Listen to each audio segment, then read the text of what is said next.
Hey everybody, welcome back to Our Mount Rushmore. This is Bobby coming to you from Stringtown, Oklahoma. Hello, hey, I'm John. I'm from Utah, Alabama.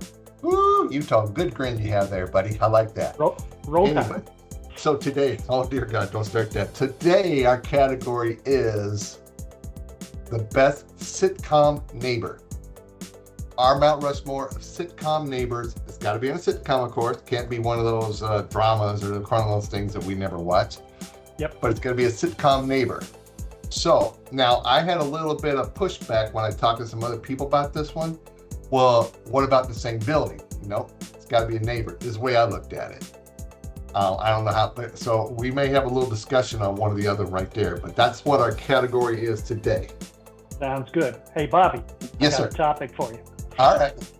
What is your position on socks? On socks. I like that. Not the red socks, not the white socks, but like socks.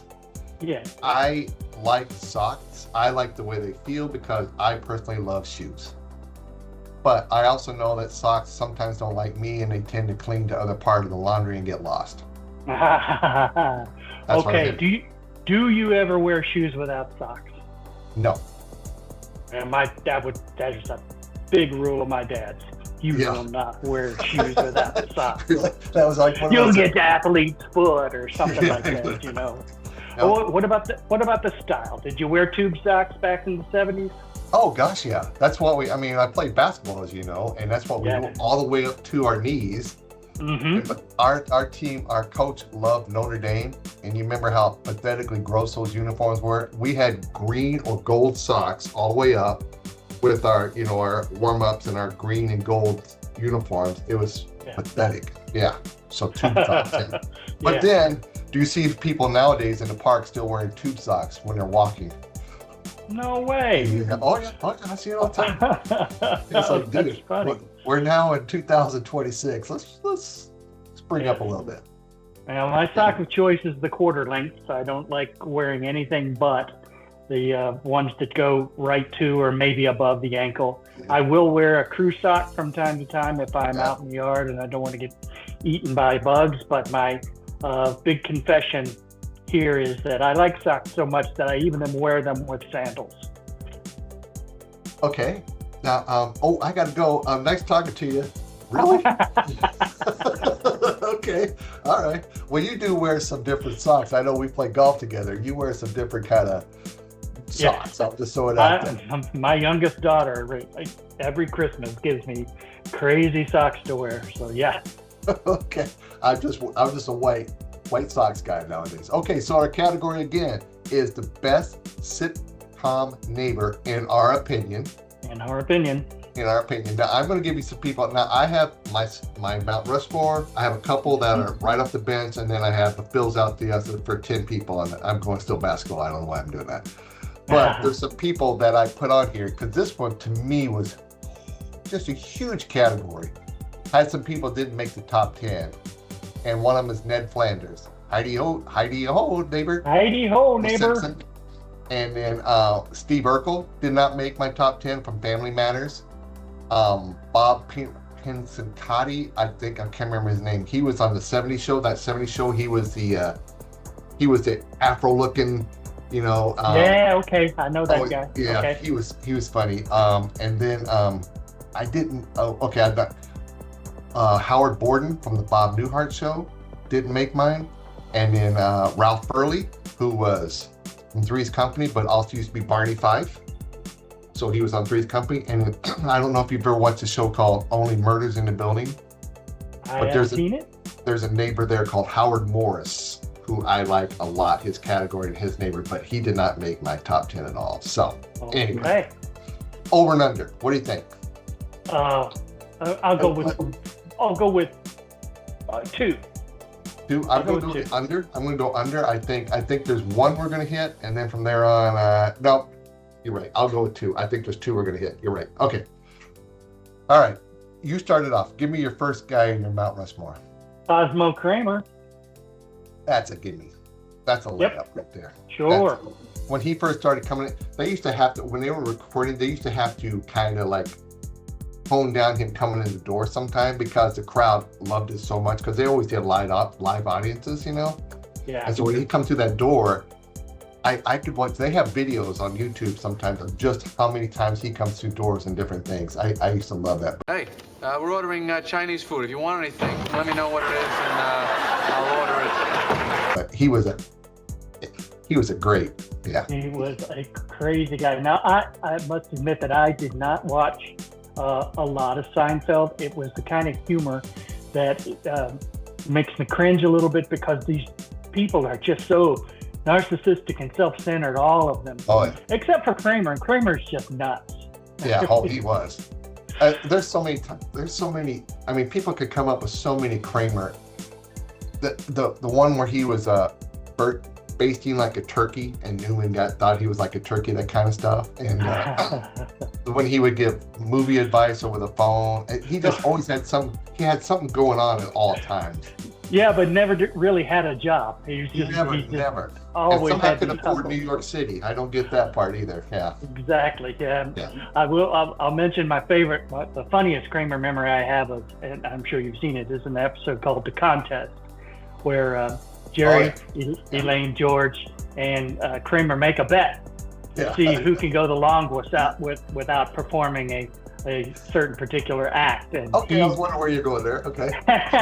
and it wasn't 5 minutes later, and he comes bursting through the door like he is, and he slams his money down on the table. A good time. I'm out. That was the greatest. I love that part. That was so good. Oh, yes, he was great. Yeah, George, him, Jerry, Elaine, they were great. Yeah, I love it. So you're right. And he was right across neighbor. I mean, right across, because they didn't have left. They had someone to the right, but right across neighbor. So that qualifies for me. So, yep, Cosmo is a good one there. So we're 1-1. We already got one out of the way right off the bat. So I'm gonna go second. Okay. Mine's gonna be The Big Bang Theory, Penny. Penny. Penny, Penny, Penny. What? This is banana bread. This is a doorknob. She was great. She played well with the whole, and she was and she ended up marrying, who did she marry? She ended up marrying Leonard, right? Oh, Johnny Galecki. I don't know. Yeah. Is that true? Yeah, she married in the show. She married him on the show. In the show. Season 9, she married him on the show with me, and yeah, it was a social contrast. She was honestly, I did not like looking at her. Liar. What? Stop it. But yeah, she was tough to look at, but she made the show. To me, she was great. And she actually made the show, because otherwise it would just been a bunch of nerds, but she kind of made this whole, back and forth and how they're uncomfortable around women. It was great to me. So she was in my Mount Rushmore, had to be. So, what do we got going on tonight, huh? Playing Halo, watching Battlestar, drop some Mentos and Diet Coke? You want to watch Battlestar? What can I say? I got my geek on, boys. Oh, okay. She was on my list, didn't make the top. I didn't watch Big Bang Theory a lot. Okay. Again, probably that's the reason she didn't make the list. All right. Give me yours. All right. My number 2, George Jefferson. George Jefferson, played by Sherman Hemsley. Yeah. He appeared in only 15 episodes of the CBS hit TV show All in the Family. Right. Probably because he moved on up to the east side in 1975 and had his own show. Yep. All in the Family ran from 1971 to 1979, and the Jeffersons, of course, began in 1975, so there was some crossover, and he would come back and do some episodes. But I just love the confrontations between George and Archie Bunker, who is, of course, played by Carol O'Connor. Right. It's funny, though, the two characters, Archie and George, were almost exact mirror images of one another. They were, and polar opposites at the same time. They were both stubborn. They were both bigots. They were both insistent on ruling their households with an iron fist. They were really suspicious and resistant to any kind of change. And what each of them particularly hated was people like you when they were talking to the other guy. Right. Hey, why don't you show Mr. Jefferson your pants? Oh, yeah. Yeah. As long as you're over here, Jefferson, maybe you could give me your professional opinion on this here. It's a hole. Yeah. Do you remember his wife's name? Louise. Good job. Okay, all right. And that's the other thing, that Louise and Edith Bunker were best friends. Yep. You know, they're probably kindred spirits because they both had to put up with these cantankerous men, right? Right. Okay, so what was his job? What was his job, George Jefferson's job? Oh, I had forgotten what George's job was. He was an entrepreneur of some sort. Yeah, he owned something. Oh, what did he own? He owned real estate? He owned buildings? What did he own? He was dry cleaning. Dry cleaning. That's right. Dry cleaning business. So that's how, and then he got, he made it up there is where he could move on up. And then he had another neighbor in the that show that I did not put in my top 10, but it was real close. Was Mr. Bentley? You remember that? Mr. Bentley, yes, Paul I remember. Bentley, He's got that creepy voice. Yeah. And he was married. Yeah, so it was like that was his neighbor, British neighbor, that kind of stuff there. Okay, all right, that was close to mine. I would say it's not in my Mount Rushmore, but it was the first one off the bench. I'll put it that way. All right, so for me, this one might be the same one. So far I've got two. You've got two as well, I think. Mm-hmm. All And right. we have one in common. We have one in common so far. Now I think we're about to have our next in common. And this one I could not name. This was a couple, Fred and Ethel Mertz from I Love Lucy. So anyway, they start the whole thing with Lucy and Ricky, and they got everything. And I don't know, Fred was a cantankerous, remind me a lot of my dad. A cantankerous guy. Yeah, penny pincher. Oh, he hated spending money. Boy, did he ever. And I don't know how they became friends, but they started off the landlord, right? That's right. They started off the landlord, and then they just became good friends.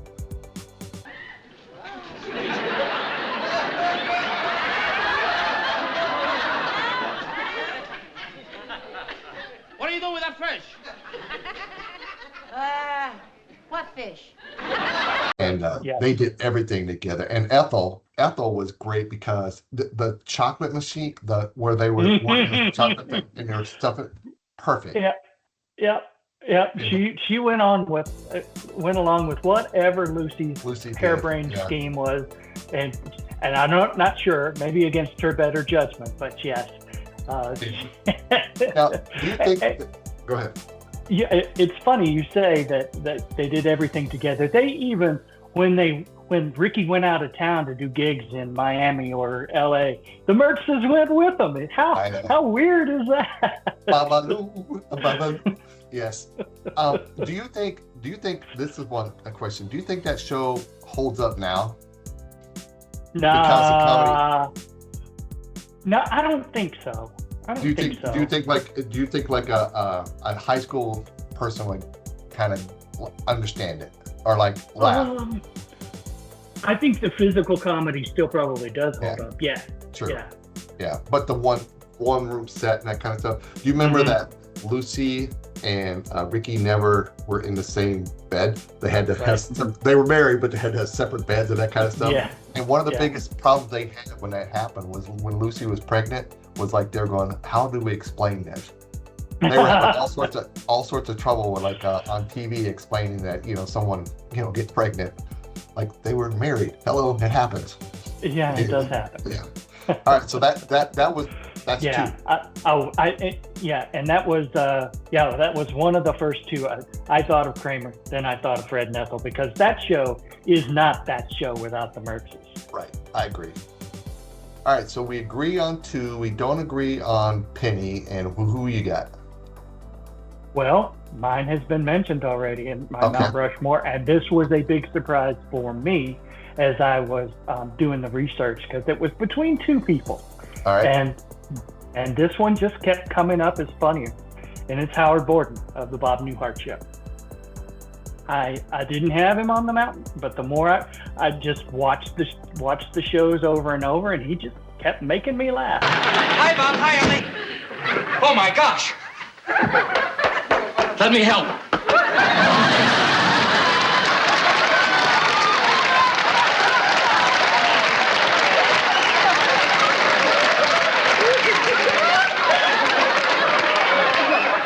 Hey, who is this turkey? This is our neighbor, Howard Borden. Howard Borden was played, as you know, by Bill Daly. Bill Right. Daly was famous for playing another friend in another sitcom, Major Healy, whom we discussed off camera earlier about, was Major Healy a neighbor of Major Nelson? Turns out he was not. He never was. They were roomies, but that might be just because Major Healy wanted to get closer to Barbara Eaton. I don't know. Bob Newhart ran for 6 seasons, 72 to 78, as part of that big Saturday Night lineup that CBS was throwing out. It had All in the Family, and in MASH, Mary Tyler Moore, Bob Newhart, Carol Burnett. And they think now, these days, they think people don't watch TV on Saturday nights. Well, apparently they did back then, right? Oh, yeah, we did. I mean, but we had no other entertainment, so let's be honest. Oh, that's true, unless you wanted to go cruise to Sonic. Right. Yeah. Howard was an airline navigator, but he was so childlike. He was really naive. He didn't understand nuance. He didn't understand anything. But one thing he did understand was chess, and he would kick the crap out of Bob at chess all the time. Oh yeah. And he's been described as the kid that Bob and Emily never had. But it was funny to me when I was watching the back episodes, that he would just barge into the apartment without knocking. But in retrospect, Kramer did that. Yeah. Howard did it first. Kramer did that. Lenny and Squiggy did that. Hello. I think the Mertzes even did. Well, that's true too. I'm not that good. I don't want to be that good at neighbors with anybody. I don't care. That's right. Barney and Betty Rubble did not, because there were no doors in the Flintstones. That's very true too. That's up there. Okay, so I did not have him in my top 10. I did consider him. He tried out. I'll put it that way. How about that? He tried out. My last sent him one, to the minors. my last one is I really had a little between this one and the next one I'm going to bring up, but this was my last one. It has to be on it, and this one was Ed Norton from the Honeymooners. Hey, Rafi boy. Him and Trixie, right? I think those are Trixie. Right. Mm-hmm. They were a husband and wife team, but it was normally Ed Norton was always the one there. Him and Jackie Gleason, on the stuff they used to do, and I think Ed Norton actually played a great foil to Jackie. Jackie would be upset all the time, Yes. And I thought that was great. So I had to put him on there. That's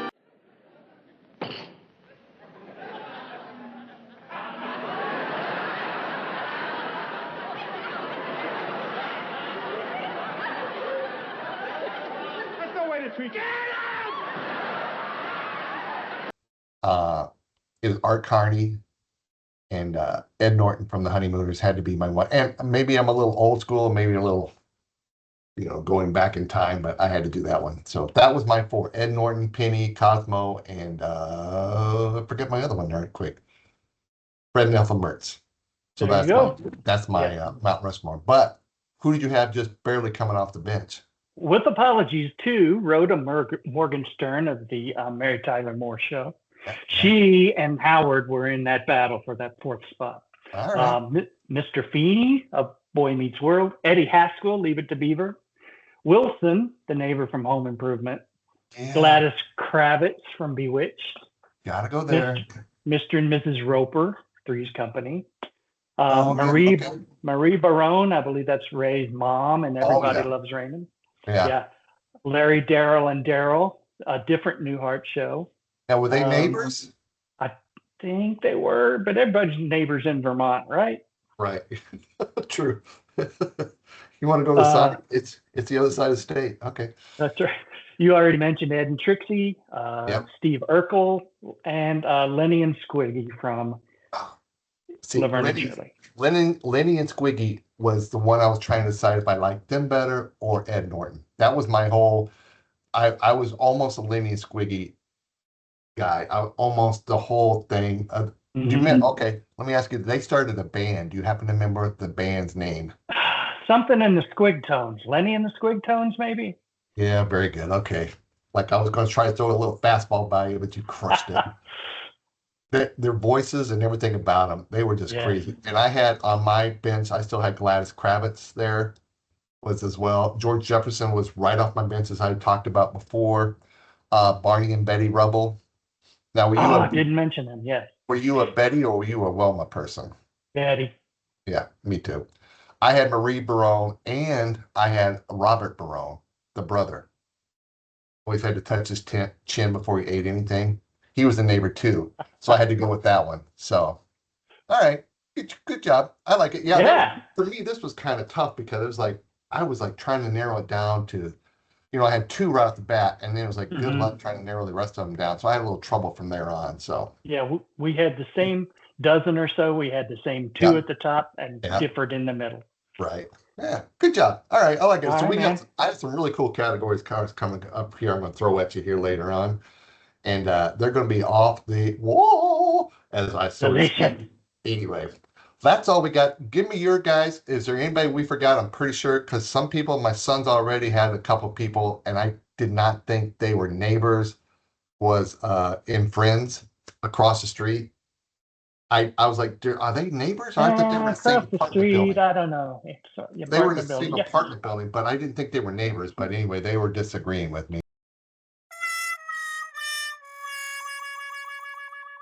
Because they disagree with me all the time. I'm their dad, but that's their job. Yeah, it's required by law. And so, but if you have anybody, throw it in the comments down there.